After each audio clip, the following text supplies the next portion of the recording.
On August 29th, 2021, my father passed, and we had a celebration of life for him that day. So this is what your kind words were exactly 1 year and 1 day ago.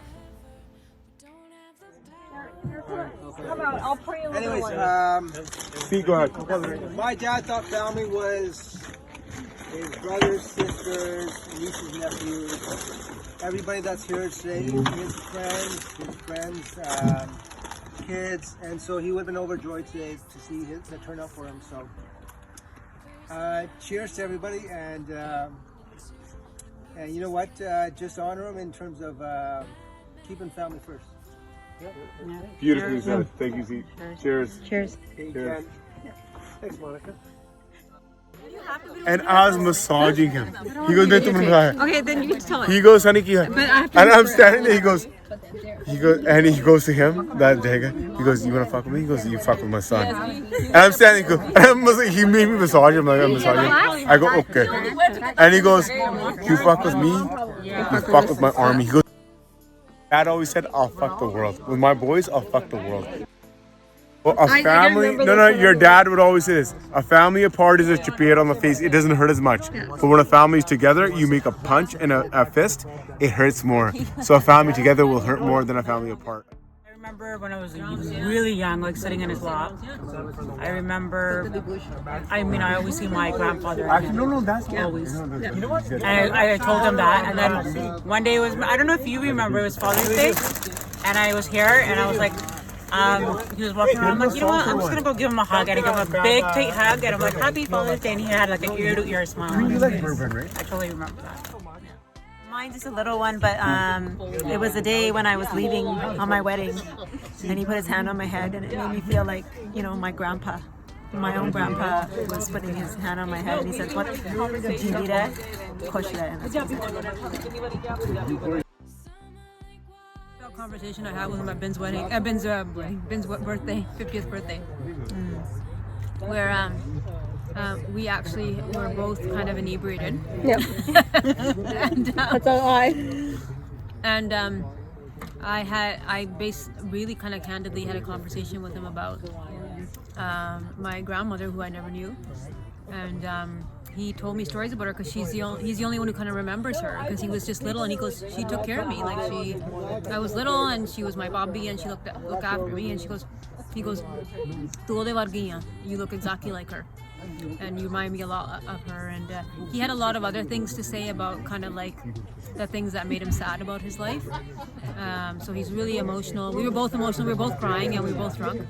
And It was literally right behind you where you sat. Yeah, right here. And I probably talked to him for over an hour. Yeah, you did. You did. And that's the most I had ever spoken to him, because I really was deathly afraid of him most of my life. I think we all were. Yeah. I think we all were. So I think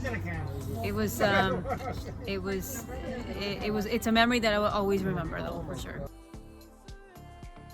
So we were super. No, it's not a saying. It's just something that he did for us. Yeah. So Tim and I were growing up back in England or whatever. Yeah. And anytime he came to visit my mom, who he loved, adored, and whatever, he used to bring these chocolate bars. Yeah. A big case of them, and it was this cabana bar. That's what it was called. Oh. We would be super excited just for the cabana bars. And he did. That was it. And Just the fact that he bought those chocolate bars. And I was like in elementary school, and I remember we had come, and me and my dad, he took me into the front room, and he's like, say hi to all the men, but I was actually scared to. And then I remember looking at him, and he just went like this because he wanted to kiss on the cheek. So then I went and gave him a kiss on the cheek, and then I left. he was did the it only one too. who gave me like a warm, cozy, like family. That was me and my dad's thing. Like, I think. In grade 1, walking. Miss Aki, Did he slap you? Probably, yeah. a gutti. Let's visualize. See. Snot-nosed kid with a gutti bingy. Gland hanging A kid. His pants hanging down. In a Montreal Expos jacket. I think his name was I can't remember his name. But he was a asshole. He pushed me to the ditch, and I walked home, soaking wet. Dad was home, and I said, "Dad, this is what happened." And he said, what are you gonna do about it? Good. That changed my life. Best lesson ever. I said, okay, now I'm off my back foot. I'm on my front foot. What are you What gonna did you do about it? And what did you do about it? That next day, right? It was fight game it? on. Damn right. Game on. And I think what I learned off him, what I appreciated off him, is that I'm kind of outlandish. I say a lot of crazy things at times. That it's okay to be my own man, and that's what I think he taught me. Because my dad was so conservative, and my baba was conservative. And he kind of taught me that, hey, I don't feel the way they feel, and it's okay, and that I can do and say what I want, and no matter, I mean, you guys have all experienced a lot of things I say, and it's not, it doesn't conform to everybody else's thoughts, and he taught me that, and I appreciate that, and that's what I took from his. For me, is the greatest thing that I took from his life. I just remember on Bindi's 50th birthday when Sahana was sitting with him, and she probably sat with him for a good half hour, 45 minutes, and it was just so sweet to see. He seemed really, loving towards her, and she seemed so happy to be there. And didn't she say at one point in time, why don't you ever wear a shirt? She did. She always questioned him. She questioned, why don't you ever wear a shirt? One time downstairs. And that was, I remember when I first got married, that was the one thing that was a shocker for me, is always coming downstairs to say hi to you guys or whatever. And Baba was always there, and he never had a shirt on. And I always would walk in and then just kind of be like, oh, and turn around, because I was like 21 and nervous and scared. But I always said Sat Shri Akal Baba, and he always said Sat Shri Akal. Dad's favorite dish was my shrimp pasta when we got married. I'd make it for him like at least once a week or twice a week. When I wasn't here, he'd ask me to make it, and she's like, "What do you put in it again?" Yeah. So what was it like? At what point did you start making it for him? And you started a random night where you're making it for Sab? Yeah, I made it like probably 2 weeks after we were married. Yeah. And then he's like, "Oh, I like this. Make it again." Yeah. So what's the first time you cooked for my dad? So right after we got married, a week after we got married, he asked me to make sabji, and I was so scared. I'd never made sabji before, so I was calling my mom and asking her how much loon to put in, how much mirch to put in. So I made the sabji, and then he was gonna taste test it, and he's like, and I was so scared, and I'm like, oh my god, it tastes like crap. And he just started laughing, and he's like, mirch jali begi. And then it was like the funniest thing to him, and I was like, oh, that's all? It's actually decent sabji. That was the end. Well, when we were really little, we weren't allowed to speak English around him. So, like, one of my funniest memories was I was just yakking away in English downstairs, and everybody went silent, and everyone's eyes filled with fear. And I was like, what? And then I turned, and he's standing right there, and I freaked out. Hey, Joes, what would you say your favorite memory was of Baba? That's a good question. Okay. Maybe back in elementary school, when me, Sajid, and Bubba ate like a whole box of Aero chocolate bars in like the van, and then hid all the wrappers all over the car, and I came home like nothing happened. That's awesome. Hey, Jen Star, what's your favorite moment regarding your Baba? So he always used to show us, like whenever we'd come to the side, he'd show me like these pictures that would be on the fridge. He loved showing me this one because he'd be like, look how small you used to be, and when we used to live there. And then after he'd show me, he'd always like try to slip me in a little $50 before we leave. Yeah.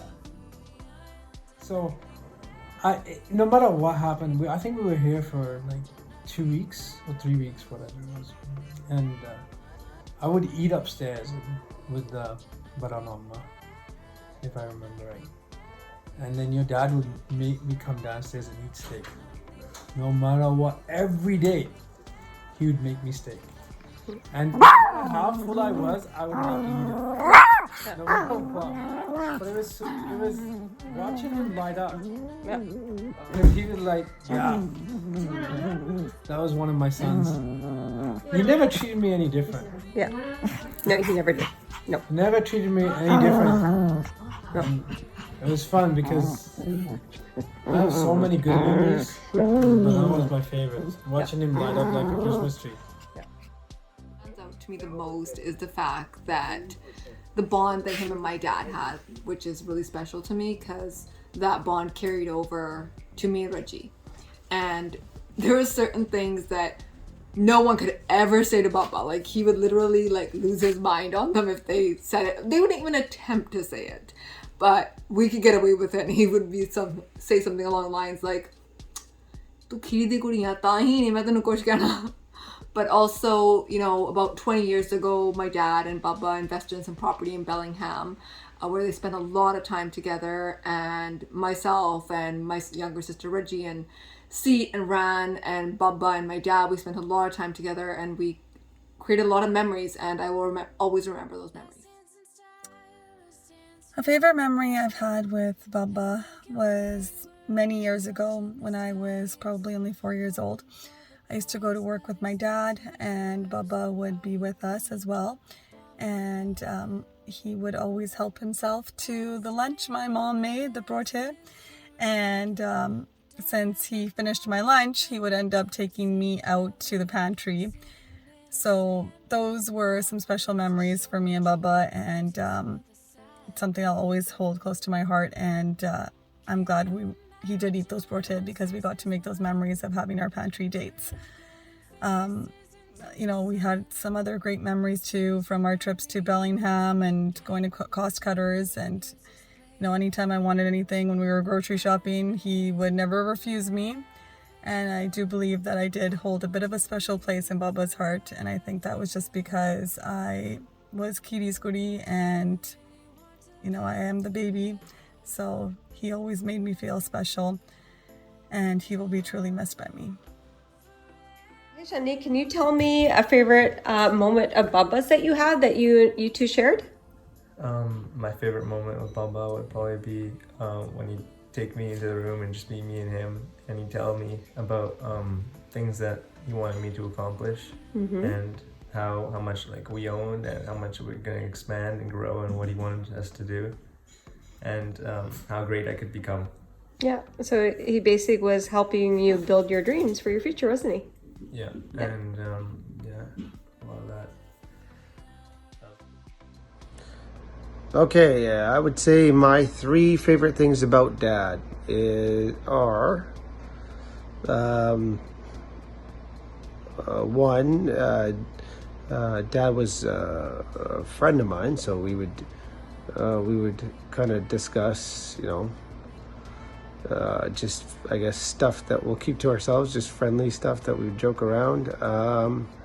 Second is Dad was a dreamer, a big dreamer.